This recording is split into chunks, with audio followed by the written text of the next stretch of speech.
Assalamualaikum warahmatullahi wabarakatuh.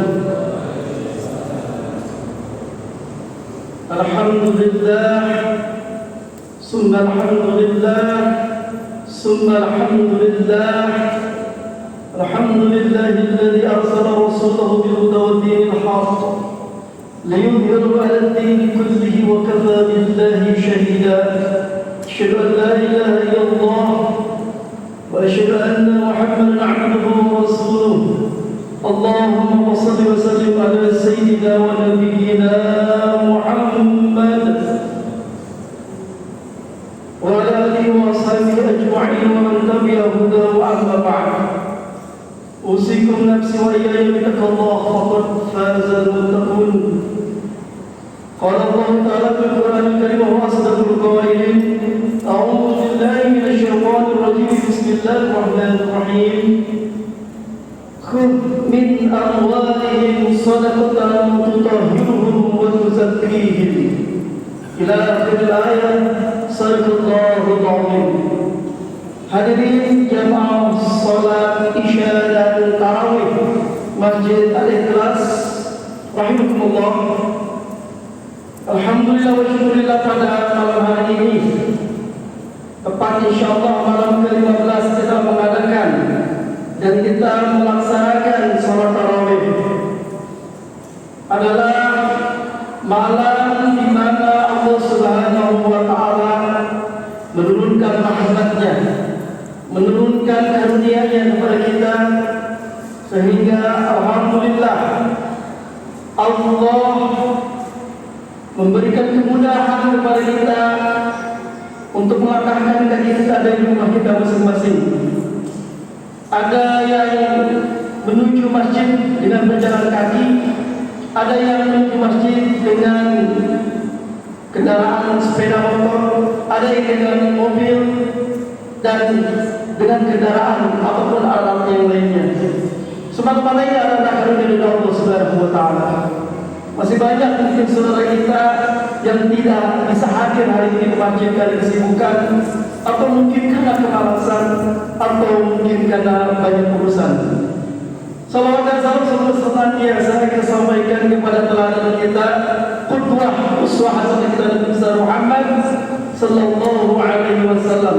Mudah-mudahan nanti kita bersama beliau menuju jannahnya Allah Subhanahu wa taala dan dikumpulkan nanti bersama orang-orang yang Allah cintai.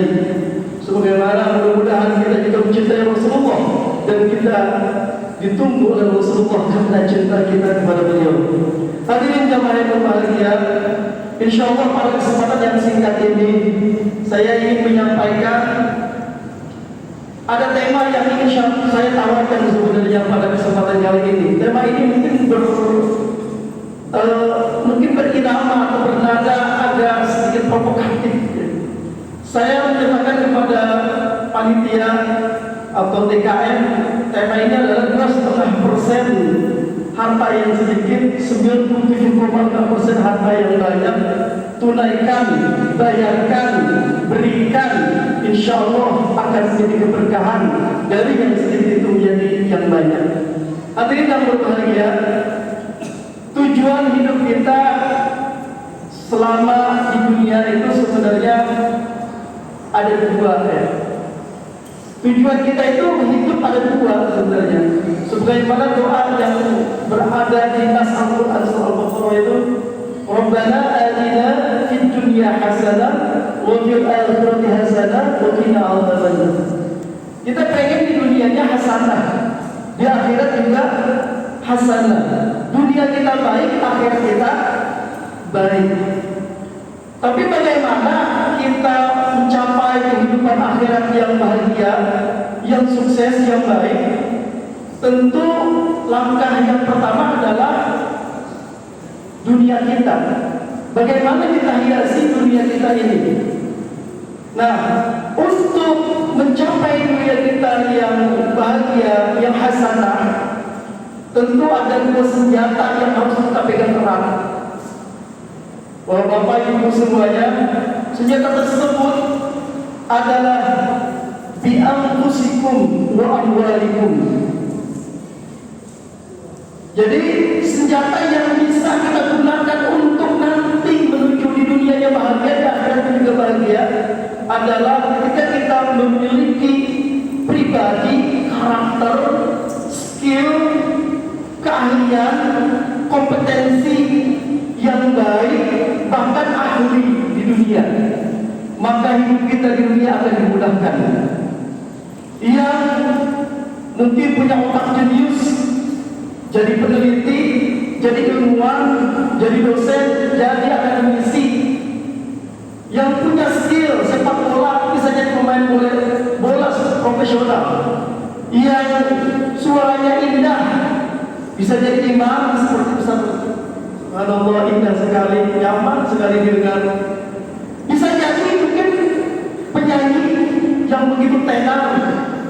Ini adalah life skill, ya, yang harus dimiliki oleh seseorang agar ketika hidup di dunia bisa mudah. Lalu yang kedua senjatanya adalah harta. Bi'amwalikum. Yang pertama tadi bi'amwalikum, yang kedua adalah bi'amwalikum. Harta ini, ya, kalau Rasulullah SAW dan banyak dikutip oleh para ulama, harta kita itu sebenarnya cuma 3. Harta yang kita miliki itu cuma 3. Yang pertama adalah harta yang kita makan. Yang kedua, harta yang kita gunakan sampai harta itu rusak.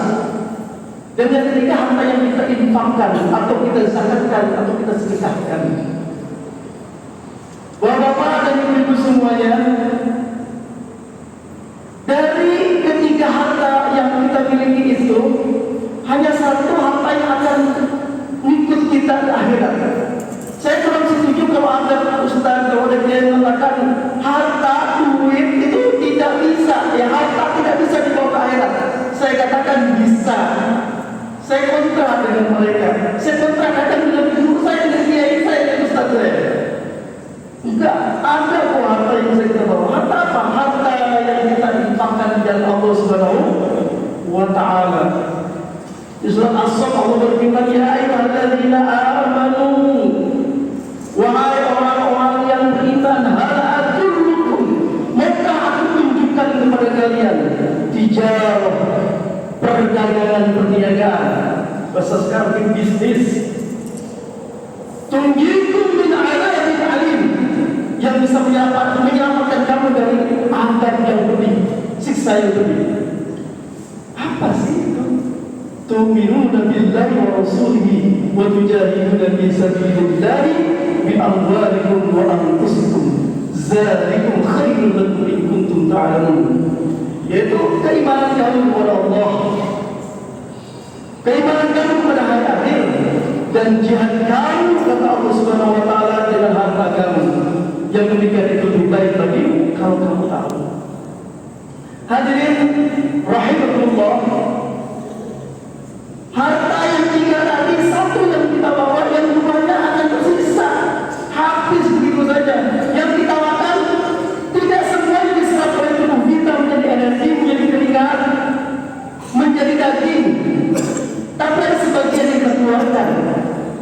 Yang kita gunakan tidak selamanya. Harta yang kita gunakan itu menemani kita, bahkan ada masanya. Handphone yang kita miliki paling lama berapa tahun? Ya, kalau tidak rusak, tidak jatuh, tidak hilang, mungkin 3 tahun, 5 tahun sudah lemot, kita minta ganti. Ada masanya.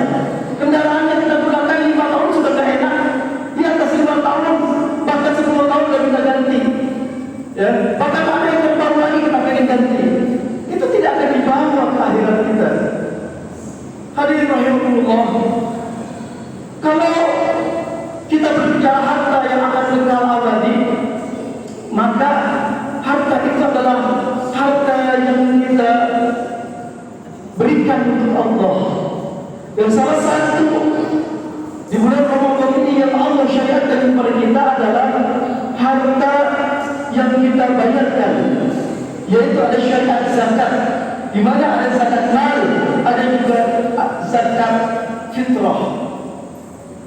Saya tidak akan menjelaskan definisi dan pembagian-pembagian karena itu terlalu akademis.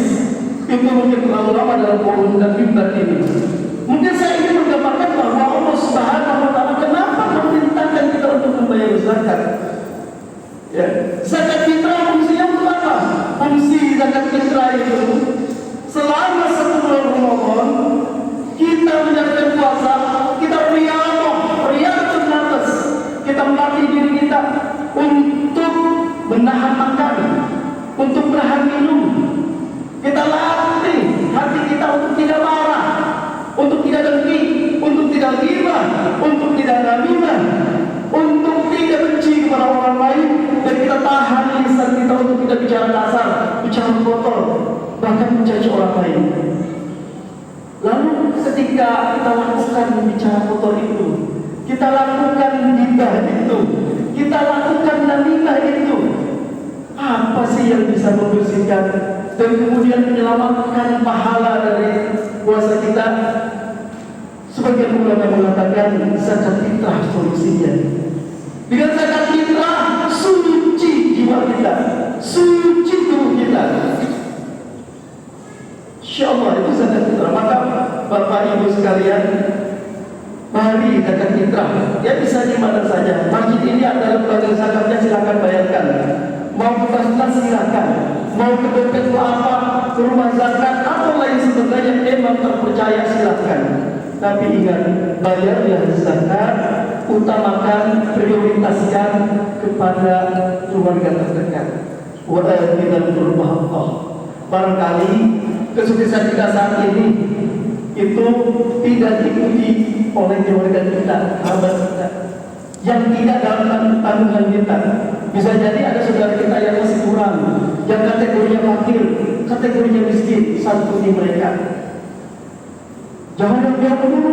Mohon maaf, boleh kita sedekah, boleh kita infak kualifikasi, silakan, karena itu bentuk solidaritas kita. Tetapi ingat, tengok keadaan diri kita, kerabat dekat kita, apakah mereka sudah cukup? Apakah mereka sudah keluar dari zona kemiskinan dan kefakiran? Kita tengok juga tetangga kita, apakah mereka sudah makan? Apakah ada bekal makanan untuk esok hari dan hari-hari berikutnya? Hadirin yang berbahagia, sementara zakat mal membersihkan harta kita, Bapak Ibu semuanya, jika dianalogikan, zakat mal itu adalah ketika misalkan kita membeli buah, kita membeli melon. Apakah Bapak Ibu mau kira-kira makan melon beserta kulitnya, beserta biji-bijinya? Mau nggak Pak? Makan melon semuanya mau nggak Pak? Tentu saja tidak ada yang mau, ya. Karena di buah melon itu ada zat makhluk Allah yang lain. Ada yang harus dizakatkan dari situ. Apa kulitnya?